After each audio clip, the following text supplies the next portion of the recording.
Good morning. Good to be with you guys. It is Thursday, and in the next 48 hours is a drastic shift. Rain will stop. Rain, the third wave coming in today, 100% chance of it. Tonight we have a freeze watch, and it's going to get very cold. We'll look more at that in a moment. Right now, the winter storm warning in play for the Kern County mountain areas.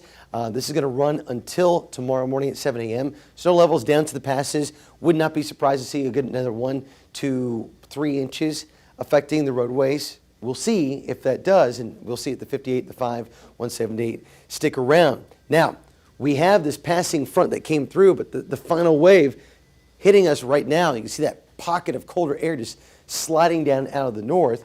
The rainfall with this, the moisture just off to our west, getting an early wave right now in Delano and Owasco, and that's pushing up some light snow flurries up in areas of the Kern River Valley. There's going to be some snow there today. Alta Shirley Meadows is going to be excited with the new snowpack that's hitting there. But you can see off to our west, there is some heavy rainfall just about to make its way into areas of Kern County. That's off near Kalinga. So what is the timing of this? Well, literally now.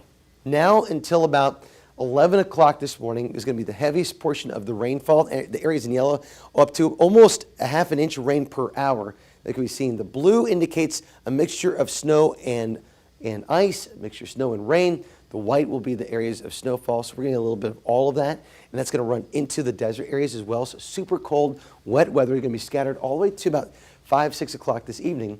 Then as we move into tomorrow, this kind of really fades out, and that's it. But as skies will eventually clear, we will be cold tonight. Watch for a freeze warning or a freeze watch that will be in play, and that will go through Saturday morning. Cover the 3 Ps: pets, plants, pipes, Perlman's, people. Nobody likes cold pizza. That's I guess it'd be 5. But the point being, Thursday, today, 100% chance of rain, probably up to a quarter of an inch for the Valley Florida Mountains, up to an inch of rainfall. It's quite a bit, 1 to 3 inches near the passes. That could shut down the roadways, and a freeze watch in play for tonight going into Saturday. It's going to be cold each evening. And then the weekend gets here, and we're going to warm up, and you're going to say goodbye to the rain for just a moment. But there'll be another wave at the end of the month. Either way you look at this, it is cold today. Rain, snow happening in our mountain communities. Watch for school closures today, watch for delays, and watch for roadways to be affected by the snow.